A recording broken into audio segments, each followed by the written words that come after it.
3, 2, 1, bang! It doesn't get much tougher than this race. 135 miles through a stretch of the Mojave, considered the hottest place on Earth. Go get him, Jimbo! They will run all day and then all night. How fast am I going? You would think that a strong, fit man like him would have a huge advantage over a skinny little woman like her, which is why our story tonight will surprise you. For most long-distance runners, a marathon is the crown jewel, the pinnacle of human endurance. But tonight you'll see runners tackling not one marathon, but 5 in a row. They're called ultramarathoners, and in their world, the toughest race of all is the Badwater Ultramarathon through a scorching desert and halfway up a mountain, all without stopping.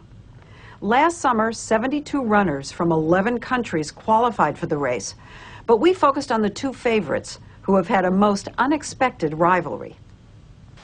Dean Karnazes, 41, 5'9", 155 pounds, is a real contender. His big competition is 5'3", 100 pounds. A woman, 44-year-old Pam Reed. Are you ready?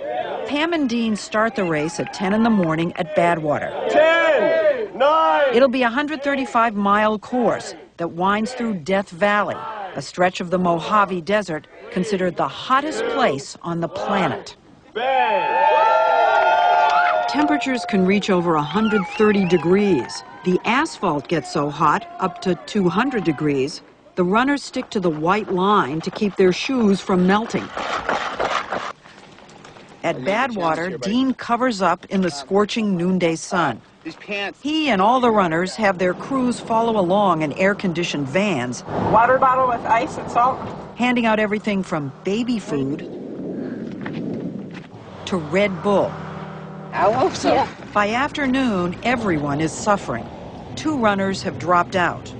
Ambulances patrol the course looking for runners in trouble. My muscles are just doing this twitching thing. Muscle cramps, heat exhaustion, and blisters cover feet, even under toenails. My feet are hamburger. Dean's blisters got so bad in one race, he had to stop for some first aid. By sunset, the temperatures fall into the 90s, but the course will climb a grueling 7,000 feet. You'd think that a strong, fit man would have a huge advantage over a skinny little woman like Pam. Oh, yeah. But guess what? She won this race in 2002. I mean, I would love to have won the women's race, so that's what I was looking for. And then when I won the overall, it was shocking, you know. So shocking, people thought it was a fluke until she did it again in 2003. And that year, she beat the man everyone thought would win. Coming in second is the worst thing you could ever do. Because no one said, you had a great finish at Badwater, you came in second, you know, you beat 76 other people. They just say you lost to Pam. By midnight in Badwater, 14 hours into the race, with 60 miles to go, Dean is ahead of Pam. How fast am I going? But he knows better than anyone it's way too early to think victory.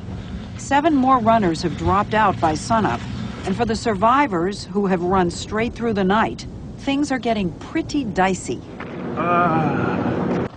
In a heart attack, the damaged heart muscle releases an enzyme called CPK into the bloodstream. Doctors say that during a race like Badwater, runners damage so much muscle tissue in their legs, they get greatly elevated levels of CPK too. After running for 24 patient hours, every step is an agony. Pam Reed is one of 7 women in the Badwater race, which is remarkable since just 30 years ago, women were considered too fragile for long-distance running. Less than a marathon now, so anybody can do a marathon, hell, right? The Olympics didn't allow a women's marathon until 1984. Now, some researchers actually think women have some advantages in the sport. One, a theory that women have a higher tolerance for pain, and 2, that they metabolize fat more efficiently. Dean, after 120 miles, needs some fuel, so he places a breakfast order with his father, a burger and chocolate milkshake.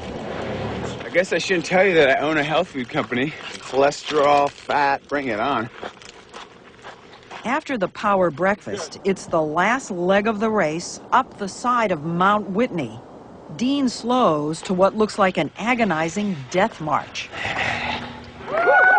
But he is re-energized when he's the first to cross the finish line after running 27 hours and 22 minutes. There's no prize money at Badwater, just a belt buckle and a pat on the back. Pam Reed got a disappointing fourth behind 2 men and another woman. Third place. Out of the 72 starters, 13 dropped out. All the women finished.